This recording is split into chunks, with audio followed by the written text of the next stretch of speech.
Hello. If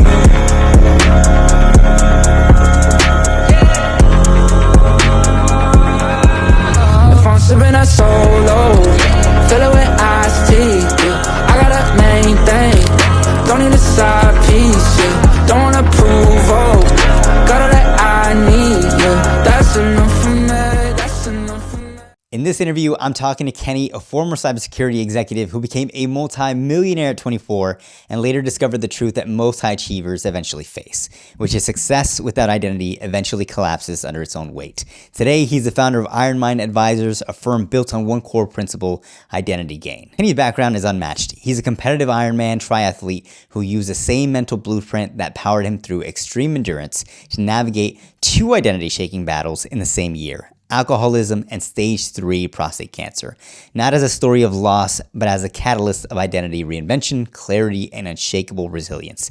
Now he helps executive founders and high-pressure leaders turn massive transitions into momentum, rebuild identity from the inside out, and scale with purpose, power, and psychological integrity. Hey everybody, welcome to The Blacklist. Today we have Kenny Stoddart. He is a phenomenal client and he also has a phenomenal story. Today we're going to get into that. So first, before we start, Kenny, for people that don't know you, who is Kenny Stoddart, and give us a brief, background about what you do, and also, some of the tribulations that you've had in your life. Well, first, thank you very much for having me. It's a pleasure to be here at this beautiful Sirius XM studios at the Wynn Las Vegas. But yes, my name is Kenny Stoddart. I am the founder of Iron Mind Advisors, which is a performance-based consulting and coaching company. I work with individuals that are going through the challenges of life. So I recently retired after 27 years in the cybersecurity industry as a sales leader and had a great career. It did come with some costs, and some of those costs have led me to what I'm doing now. I went back to school last year to get my master's in clinical mental health because I have a burning desire to help others kind of avoid some of the challenges that I faced with corporate burnout and some of the challenges that creep up with identity loss over such a long period of, hustling and grinding and chasing the quotas and things like that. And it ultimately, paid a significant price to my health. And, I decided to go back and reformat what I do for a living and how I help people. And it's just been an opportunity of a lifetime, and it's been great. So it brings me here, and I love talking and sharing about my story. And throughout that, what was like the most defining chapter of your life? Well, the 27 years in cybersecurity was certainly very defining. Now, the most defining is my transformation, because like I said, that was a beautiful career that had me traveling all over the world and really living out the dream of, being a successful, getting able to see parts of the world and travel and work for some great leaders and lead great teams and people. Very, very defining. But as I mentioned, it also cost me some significant health related issues and things like that. And, I did hit a rock bottom with my mental health and my career. And, the defining moment was me asking for help and reaching out and getting the help that I needed to get myself back on track. And that was, that's approaching 2 years ago now, since I've entered the world of sobriety, which is amazing. But more importantly, using my life lessons and some of many of the things that I've experienced over the years as learning lessons to give back to others. So, the most defining moment is the one I'm in right now, because this is the true Kenny Stoddart. This is my identity. Helping other people is something that, perhaps I missed. I got off on the wrong floor, I like to say sometimes, because I spent 27 years in identity loss and helping people not lose their identity, but while at the same time I lost my own. I truly did not know who I was at the end of that journey. And the transformation that I've taken through my own commitment and hard work and the help of many other people has gotten me back to operating at where I am today. And not only that, but practicing what I preach every day. I say I walk the walk, I lead by example, because that's my methodology. That's the Iron Mind mindset that I've created that, is challenging people to tap into these places that they didn't think that they had mentally, beyond the physical components or beyond the hard work and the dedication. It's really the grit and the peace. And, for me, that's what it took to get myself back to operating at the level that my optimum human performance is what I like to work with. And it's truly amazing. So that transformation is the most defining moment of my career. And I think that, everything that happened before it, amazing lessons. I have no regrets whatsoever. That's not how I operate. I use everything as a lesson and as a positive message, no matter the challenges that I faced, to get where I am today. And I'm so proud. So that is why I have no problem describing that as, the pivotal moment of my life so far. Yeah. 2 questions for you. Number 1 is, does the iron mind come before identity gain? And the second thing is, for those that are listening to that, what do those words even mean? What does the iron mind look like? Yeah. And what is identity gain? Because we know what identity loss looks like. Yeah. But what's the opposite of that? Yeah.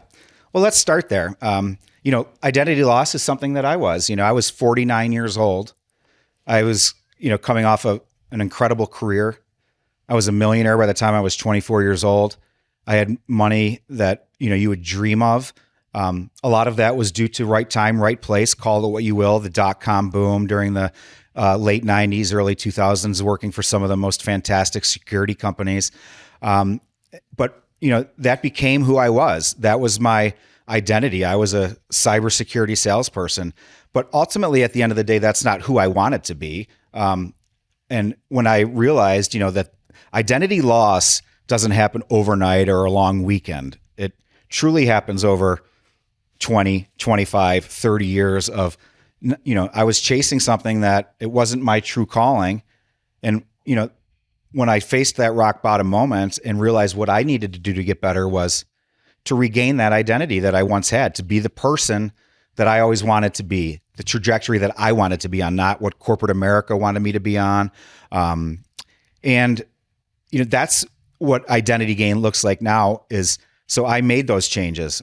Regardless of age, I didn't use any of those obstacles as disadvantages. I used them as tools for growth. Age is my one of my biggest advantages now. Like, I have a lot of experience in real world relatable stuff that you don't learn in school, right? You learn when you're doing the job. Now I'm operating in my own lane. This is what identity gain looks like. I say to people, it's when you find happiness doing what you want to do, finding your passion, finding something that brings you true joy that you hop out of bed for and wanting to do. That was not the case when I was selling encryption. I promise you that was not the case. The commission checks were, and we do this to make money, and I was very fortunate, but I was not the person that I wanted to be. And when I got my identity back, when I started working on what truly was the root cause of, it wasn't just drinking too much or sad, whatever. It was a culmination of so many things. So I decided to fix it, right? Yeah. I decided to deploy my own iron mind's mentality to the problem and regain my identity, getting back to Kenny Stoddart, the person that I'm proud to be today, not this person that was Ken Stoddart, for example, the cybersecurity guy. Don't like him very much anymore. I mean, I'm very proud of what I did for a long time, but it came, like I said, with a very, very big price tag for me, both personally, professionally, emotionally, mentally, call it what you will. But identity gain takes all of that away. I love the fact that I had to experience that. I love the fact that it set the table for me to be doing what I'm doing right now. I love the path that the Lord has chosen for me, and whoever has, this is a dream come true for me. So that is identity gain. That's what it looks like for me. Yeah. And, I love helping others because it's going to be different for you or for our guests or people listening. Like, their challenges might be different than the ones that I faced, but a lot of times they are identity driven. And I like to understand, like, I have a very, very solid understanding of what that looks like. You do. And when people start operating at a better identity level capacity, which I help them do, their efficiency, their productivity, their quality of life goes like this. And that's the beauty of what I do. And it's just so amazing. And now to your question about what that means from an Iron Mind perspective.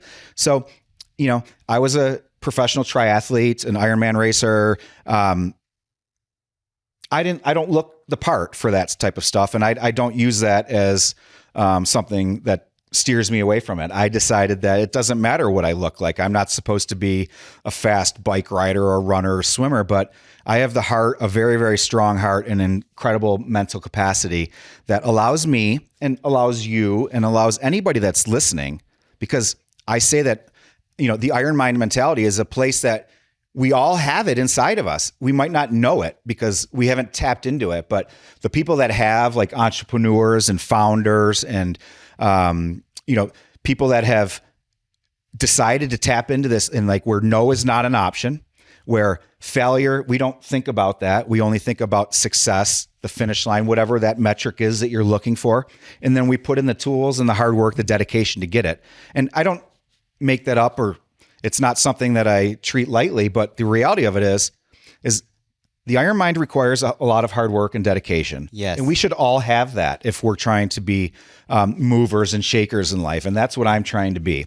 I applied it well to that triathlon career, but when I was on my way to recovery 2 years ago, I had one of my most dear friends in life call me on that car ride. It was another act of God talking through my friends. And he says to me, Kenny, whatever you do when you're out there doing those Ironman races, like whatever clicks inside of you, do that for your own recovery. And that was the moment, that hit me hard. It still does, as you can tell, because I had to unwind that a little bit. And what does that mean? And what that means to my own recovery was that no is not an answer. Failure is not something that we're talking about. I have a zero tolerance policy. I'm going to put in the work, the dedication. I'm going to get help. I'm going to not be afraid to be transparent and vocal about this. I struggled, right? Yeah. I'm not ashamed of it anymore. I'm proud of it. I'm almost in tears talking about it. But the point is, I asked for help. And there's so many people that are afraid to reach out. Even I've offered my number on social media for free and I still have people say to me, I wish I would have reached out months ago. And I say, well, why didn't you? And I understand why they didn't, because there's something there that's preventing them from seeking the guidance that they can. And I'm here to say, try to knock that hurdle down, because it's truly life-changing. I did it. I wouldn't say that if I didn't ask for help on my own. And then when I asked for help, I was greeted by some of the most loving human beings in the world that were complete strangers to me that said, Kenny, we're going to help you get better. And I said, thank you. And I embraced it. And I deployed that same iron mind mentality that I just talked about. No is not an option. Failure, we don't even think about it. We are going to do this. It's going to require, there's no more excuses. It's right here. Of course, I went to get help because that's a component. I was addicted, right? I was struggling. I couldn't beat it on my own. Yeah. You know how much it takes to say that? Yeah. I'm a freaking Iron Man, right? No, I'm not. I want help, and I got it, and it was amazing. So. One thing that I want to touch on is I don't think people truly understand how hard it is to take yourself out of that. Because when you're in a low state, you continue to be in a low state. It's very difficult to get out. And terrible place. And I know you mentioned, you had an addiction, but you also had cancer, and you lost everything. You were a millionaire and you lost everything. I did. And then you essentially lost your life. Mm-hmm. But looking now, you did gain it back. I did. mean, you were, you've been on Forbes, you've been on Psychology Today, Men's Health, NASDAQ. Like, you truly have, from where you started out to, and kind of where you ended up when, you have grown so far, right? So it only makes sense for people that are also in, a similar boat, that you can help them. And you can tell, right? You can tell, as I'm sitting here next to you, you can tell that you truly want to help people because you've gone through that. And that's powerful, because not everybody that, sits across from this table wants to help people. They want to grow a business, and there's nothing wrong with that. Oh, no. But there's special people like you where you truly make a difference in somebody's life. Yeah. Not necessarily their wallet. And because it happened to me, I was that person. In some of my stories, you'll hear me talk about wearing the Superman cape. By no means do I think I'm Clark Kent or Superman. I know that. Well, thank you. But I felt like I had this proverbial cape on. Like, I didn't need help. I have all the answers. I don't need your guidance. I don't have a problem. I got to control this. I'll fix it. But when do you know? When do you know that you can't? That you tell yourself that story, but when does the shift happen? Because there's probably a lot of people that are listening to this that think they still can do it, you know? Yeah, I do know. I know very, very well because I was in the vicious cycle for a long time too. You know, there's so many people, and I was one of them. I did not want to be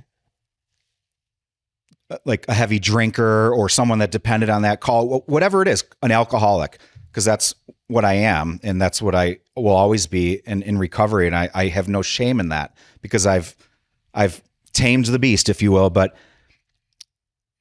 I didn't want to ask for help. And it was so obvious that I needed it, right? Was it embarrassing or why? Yeah, it's embarrassing. Well, it's not embarrassing anymore. It's like the biggest sign of strength, but the perception is that it's embarrassing and that, you know, it's failure. You know, let me shift it to, you know, I come across like the Superman, the big strong man, but, you know, even women, like there's systemic failure. Like if you're a mother and working as an executive in an organization and you say that you're burnt out, that's like, you know, it's systemic failure. Like, oh, you can't handle the heat, right? Whatever. That is ridiculous. And I am, you know, people need to know that it doesn't always like that grind. And I got fed up. That's why I left the industry altogether because that type of attitude towards like, she can't handle the heat or he can't handle it. And I had to say burnout, which is a bad word in the industry. And I say it like loudly now because I've had the real burnout where, you know, I'm laying there almost dead, right? But not from a bad weekend or a bad day in Vegas, or I'm talking about years of the body taking on too much and the mental side of it and the strain of trying to be this, you know, bulletproof version of myself. But the bulletproof version of myself is the one that asked for help because my life has changed tremendously so much since that day. And thank you for what you said about me wanting to help other people, because that's truly what I want to do. Of course, I am running a business. That is a component of it. I love helping organizations do the same thing because the identity crisis, it could be individually, it could be systemic, it could be within your organization. The point is, having been there, done that, the ability to leverage my experience and help others get better from it is God's way of saying, I put you through a test. Now go help others and you're going to do amazing at it. And that's how I feel. Yeah. So. No, and I agree with you. One thing that you said is asking for help is a true sign of strength, you know, and that's important. And I don't want people to miss that because people think that, oh, I can do it myself and I'm strong like that. Yeah. Well, the people that get help, the people that actually make it past where they're at is because they did what you did. There's no doubt about it. Again, I was unsuccessful for years at getting my own self back on track. And I'm talking from a very disciplined ex-military school, Ironman triathlete, all the things. I could not do it on my own. Yeah. I have no shame in saying that. And then I asked for help and I got it and the results were amazing. But my story is not unique in the fact that everybody that raises their hand in whatever way it is, just to reach out, whether it to be a friend or a colleague or a coach or someone to get help, the answer is always the same. Gosh, I wish I would have done that sooner. Right. And I know I waited way too long. I wish I would have gotten help sooner, but I did. And it's been life-changing. Now my biggest challenge every day is getting people to reach out sooner than later. And I wish they didn't have to. I'm not begging for people to come to me with their mental health issues. I wish they didn't have them. Right. The reality is they do. Well, one of the things that people can do now without necessarily, you know, having to like feel embarrassed to reach out is you created the identity gain operating system, right? It's like a test. So explain that. I will. And I love the identity gain operating system because I think it's cool. It's fun. The operating system is an assessment, which I'm quickly learning is another bad word that people don't like to be assessed. But that's true. So what the identity gain assessment is, it's 40 quick fire questions on my website at ironmind.com or ironmindadvisors.com/assessment. We'll get to that, but 40 quick fire questions now these questions are not something that I got certified on last week in a class or learned online or used AI for, which I did use AI for a lot of this. Otherwise, the work is not possible. But this is 27 years of me training something to learn about what is truly ailing you. Like, let's get to the root cause of these problems. And I believe many of them steer us towards the identity crisis that's happening, like making sure people are operating in the lane that they belong, because that's where quality of life improves. So this assessment, it takes 3 minutes. It's free. It's confidential. It shows up right on your phone, and it gives you an idea of like areas where you might want to work a little harder on yourself. And that's a great thing. If you're motivated, like, why wouldn't you want to do that? And I find out that most people want to. Again, there's a hesitancy or a reluctance to hit the send button. I understand, because I thought I was Superman Clark Kent for a long time too. But when you start working on these things, you automatically start feeling better. It's like stage 1 of recovery. Like, I took a step in the right direction today. The hardest part is starting. Yeah. And it's just with a free assessment. And then if you want a report, I'll send you a free report. If you want to work with me, amazing. I want to help people. So the assessment's a free tool to start helping yourself, where you don't have to feel like I'm going to be hounding people with, because that's not, I don't do sales calls. I take calls from people that want to get better, and we figure out a path based on the Iron Mind methodology that sets you on your way to happiness. And I'm having a really good success rate with it, because like I said, I did it myself, and that's the most important thing. Yeah. No, I agree. And for others that are listening, what is the psychological kind of help that you can break them through, like these golden handcuffs that you're in? It starts, my story and my process always starts with grace and gratitude. We have to give ourselves a pat on the back. And let me tell you a little bit more about that. When I was at my rock bottom moment, my keynote's called Grace in the Mirror. I think it was not a major event. It was me at my own home. It was 5:00 in the afternoon, and I'm sitting there like in front of my mirror in my bedroom, and just like a grown man crying.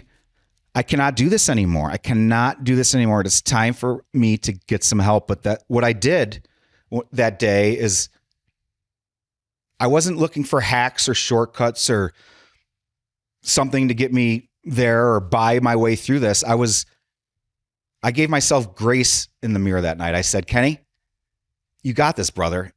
You are not the human that your mind is telling you right now, because the perception of myself was awful. I hated myself. I really did. I hated myself. It's terrible to say, because I did, but now I love myself, and that's part of the transformation. Yeah. But it started with grace and gratitude for my own self, because as a high achiever, we beat ourselves up all the time, whether it's we missed a workout or we missed a follow up or we missed something. And it's always like, damn it, why did I? And it's okay. And that's the moment that I had the feeling of the weight being lifted off my shoulders.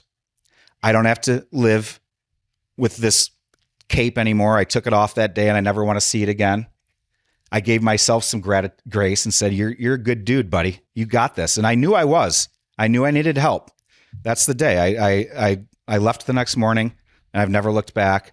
But it started with grace and gratitude. And that's where my process starts, because we all, whenever I work with a client, they come to me at not their best spots always. And I quickly have you seen your resume, or have you taken a look at what you've actually accomplished over the last XYZ years? No, I'm like, amazing. You did this, like, you have got to give yourself some credit here. I mean, I had to do this myself. I thought I was a loser. Yeah.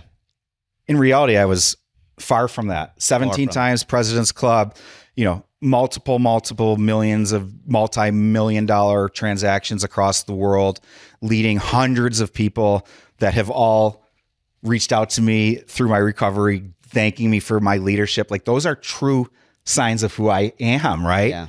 Not the person that nasty dude on my shoulder was telling me who I thought I was.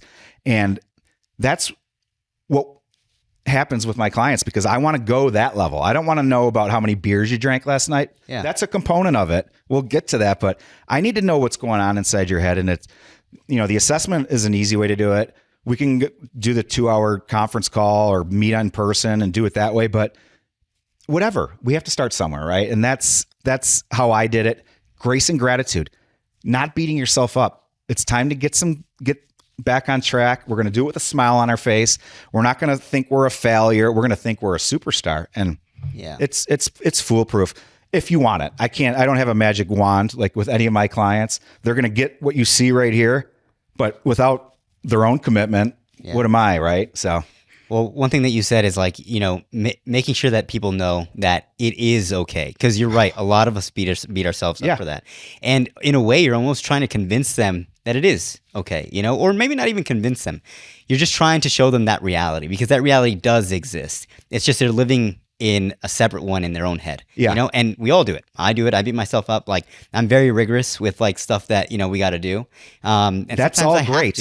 But yes, exactly. But I shouldn't beat myself up for it. But I shouldn't, say the bad things in my head about it or anything. I think one of our first conversations after we decided to work together, however long ago it was completely opposite of that, right? I told, like, my feedback to you and your team was the exceptional work that you do, number one, but the morals and integrity behind it, number two.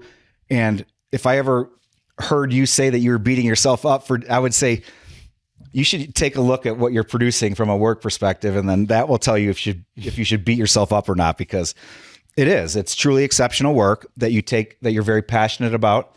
Now, it's okay for us to be hard on ourselves. Like, I'm not going to ask a high achiever to like not put, to take their foot off the gas or not work so hard or lose motivation. No.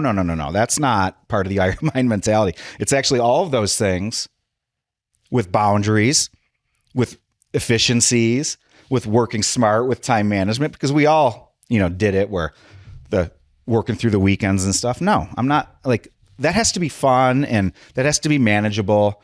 And the product that you deliver to the client or the person or whoever it is has to be the level you expect. And you do that. I know I do that. That is the measurement of whether or not we're beating ourselves up anymore. And if it's not living up to the expectations before we beat ourselves up, what I would like to do is revisit that grace and gratitude component of it. Why are we beating ourselves up? Did we pivot too many times as an entrepreneur? Have we run ourselves into the ground taking on too many clients? Have we not staffed accordingly? Those are things that can be dealt with. They don't need to be, that's business. Doesn't need to become a mental health issue, if you will, right? But it does. And I understand that. It's in the last thing I know as we wind down, I do want to touch upon what I'm doing with the student athletes as well, because they're in such a unique spot with identity as well, that was the other component of what I love to do, because, a lot of people that are facing some mental health challenges, these are things that have been with them for a long time. My problem started when I was in high school, believe it or not, and I'm 52 years old. I didn't realize some of the underlying issues that were causing me or driving me in the way I was for so many years because of what happened to me when I was in high school. It took me 30 years to realize that I was chasing acceptance, chasing this, I'm going to get you because I got kicked out of high school and wanting to, regain my credibility. I had it all the whole time, but I didn't properly deal with something that was near and dear to me, that embarrassed me as a child, that I thought embarrassed my family, but my family forgot about it like 30 years ago, like they should have. And I didn't. These are so athletes I love to work. I want them to deal with it when they're 18, 19, 20. Right. That's why I created the Athlete Check, which is another assessment that's designed for 18, 19, 20-year-olds, not us. I love that because it allows the student athlete to get ahead of the curve before some of these unique and maybe not so unique, but adversity is coming. Some of them are facing it at a young age, like student athletes going into the transfer portal or their careers are coming to an end. I call it when the helmet comes off. It's not going back on. Lacrosse is over. Soccer's over. You were amazing at it, but it's not who you are. And those are pivotal years. It's critical development years. Yeah, it is. So where can people find you? So ironmindadvisors.com is my main website. I'm very proud of it. It's thanks to the help of many. I finally got it looking to the way I like it. So ironmindadvisors.com is my main repository for my information. Iron Minds Kenny on Instagram, K Stoddart on LinkedIn, and then the assessments we'll put in the notes, but ironmindadvisors.com/assessment. And then for anybody that has a that's a coach or a parent of a young student athlete, I encourage you to point them to theathletecheck.com and take the assessment that's there, where they can find out unique ways to be what I say to my interns and my student athletes that I'm working with.